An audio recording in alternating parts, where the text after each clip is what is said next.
Сәлем, достар. Бүгінгі видеода біз көп кісіні мазалайтын, ауыздан шығатын жағымсыз иіс мәселесін талқылаймыз. Бұл жағдай кейде өзіңізді сенімсіз сезінуді, қарым-қатынаста ұялу мен өзін-өзі төмен бағалауға әкеп соғады. Бірақ уайымдаудың қажеті жоқ. Біз оның негізгі себептерін және үй жағдайында оны қалай жеңуге болатынын қарастырамыз. Жақсы, бастаймыз. Бір бөлім: ауыздан жағымсыз иістің, галлюзистің негізгі себептері. Бейне көрінісі: адам күбірлегендей сөйлеп ыңғайсызданған кейіп танытады. Графикада бактериялар мен тамақ қалдықтары бейнеленеді. Бір тіс және тіл бетінің бактериялары. Ауыз ішінде қалып қойған тамақ қалдықтары, тіс аралар мен тіл бетінде бактериялардың көбеюі жағымсыз иіске себеп болады. Әсіресе тілді тазаламайтын болсаңыз, ортасында орналасқан үстірттік қабат, плек, бактериялар үшін қолайлы ортаға айналады. Екі жеткіліксіз ауыз қуысының гигиенасы. Тісті жүйелі түрде күніне 2 рет тазаламайтын немесе дұрыс техника қолданбайтын болсаңыз, пленка мен тіс тастар жиналады. Бұл орындарда да бактериялар көбейіп иіс тудырады.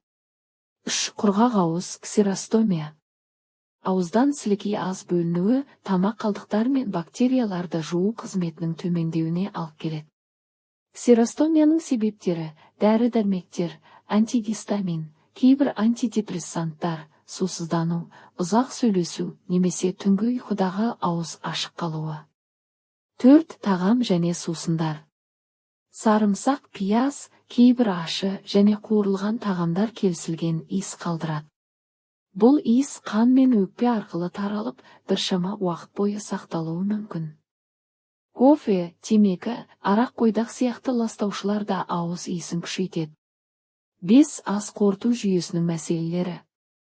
Олжаспай ішек, гастрит, асқазанның рефлюкс, герб сынды ас қорыту жолдарының аурулары кезінде ішектегі газдар ауыздан шығуы мүмкін.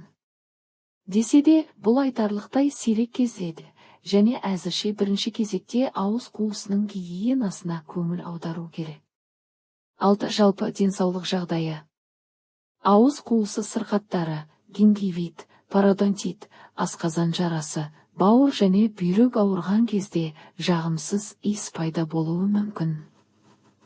Қант диабеті кейде жеңіс иісі тәрізді тәтті иісті тудыратынын да ұмытпаңыз. 2 бөлім: үй жағдайында емдеу және алдын алу тәсілдері. Бейне көрінісі: жуан графика, қызмет көрсететін нысандар: тіс щеткасы, паста, тіс жіптері, тазалау қасықшасы, табиғи ингредиенттер. 2.1. Ауыз қуысының күнделікті гигиенасы. Бір тісті дұрыс және жүйелі тазалау. Тіс щеткасын жұмсақ сылаумен қолдап, әр тіс бетіне кемінде 2 минут уақыт жұмсаңыз. Күніне кемінде 2 рет, ертең және кеш, тісіңізді тазалауды әдетке айналдырыңыз. 2. Тіс жібін пайдалану. Тіс араларындағы қалдықтарды алып тастау үшін тіс жібін, флосс, әр түн сайын қолданыңыз. Бұл пародонтоз бен гингивиттің алдын алуға көмектеседі. 3. Тіл тазалау. Тілде жиналған бактериялар көп жағдайда иістің басты көзі болып саналады. Арнайы тіл тазалау құралымен немесе щеткасына су ғана жағып, тіл бетін шағын қозғалыспен тазалаңыз. 4. Жылытуышпен, скрепбері тазалау. Ерекше тіл скрепберін аптасына 2-3 рет пайдалансаңыз, пленка мен бактериялардың 80-90-ын кетіруге мүмкіндік бар. 2.2. Ауызды күнделікті шаю және флорды қолдау. 1. Антибактериалды шаю сұйықтықтары. Магний сульфат немесе хлоргексидин негізінде жасалған шаюларды стоматологтың кеңесіне сүйене отырып қолданыңыз. Үйде пайдалырақ: жылы сумен шай қасық тұз және шай қасығы ас содасын ертіп, аймақтық су болмаса, аузыңызды 30 секундтан 1 минуттай шаюға болады. Бұл микроорганизмдерді өлтіреді және тіндердің ісінуін азайтады. 2. Көгілдір асқын тотығы, сутегі асқын тотығы. 3. Сутегі асқын тотығын сумен 1 бір қатынасында араластырып, апта сайын бір рет ауызды шайыңыз.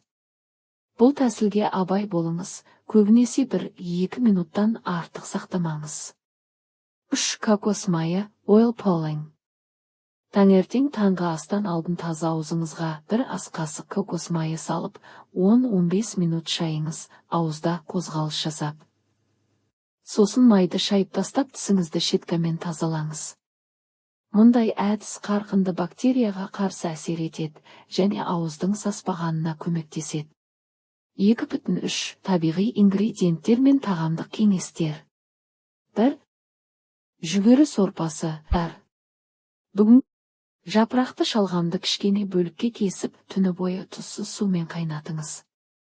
Бұл суға 1 тілім нан батырып, аузыңызды шаюға болады, бактерияларды өлтіреді. 2. Жаңадан піскен көк шөптер, ақжелкен, жалбыз. Пияз, сарымсақ жеуден кейін асқазан шек жолында пайда болған иісті төмендету үшін ақжелкеннің 1 жапырағын шайнап көріңіз. Жабысқақ антиоксиданттары ауыздағы жағымсыз процестерге тосқауыл қояды. 3. Желдің жемістері, гранат, інжір. Гранат, інжір, мүкжидек тәріздес жемістердің құрамында антибактериалды қосылыстар бар. Оларды тұтынып, ауыз ішін тазалаңыз. 4. Сүзбе және йогурт. Пробиотиктерге бай сүзбе, айран, йогурт, ас ішкеннен кейін тамақ қорытуды жақсартады.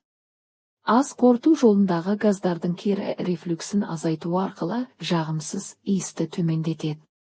2.4. Өмір салтын өзгерту. 1. Көп су ішу. Күн сайын кемінде 1-5-2 литр су тұтыныңыз. Су сілекей бөлінуін арттырады, құрғақ ауыздың алдын алады. 2. Қант пен ұнтақты тағамдарды азайту. Қантты сусындар мен тәтті тағамдар бактериялардың көбеюіне қолайлы орта жасайды. Оларды шектеңіз. 3. Темекі мен алкогольді дейіндіктен бас тарту. Темекі және алкоголь сілекейді азайтып, сілекейдің қорғаныш қасиетін төмендетеді, бактериялардың көбеюіне жағдай жасайды.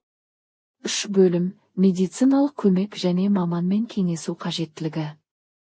Бейне көрінісі, стоматолог қабылдауында отырған науқас, дәрігер ауызды тексеруде. Егер 2-3 апта бойы күнделікті дұрыс күтім жасасаңызда, ауыздан келетін жағымсыз иіс төмендемесе, немесе қайта күшейсе, міндетті түрде стоматологқа қаралыңыз. Пародонтоз, гингивит, тіс тасының болуы, асқазан шек жолдарының жүйелі шырышты қабыну аурулары дер кезінде диагноз қойылып емделмесе, мәселе созылады. Әсіресе 1. Тістеріңізді тазалағаннан кейінде нәзік ашы және шіріп кеткен иіс сезілетін болса. 2. Танаусыз тыныс алу, жағымсыз дәм жоғары сезілетін болса. 3. Құрыш сияқты ақ жабын тіл бетінде күнде болатын болса. 4. Асқазан аймағында ауырсыну, жүрек айну белгілері байқалса, гастроэнтеролог маманмен де кеңескеніңіз жөн.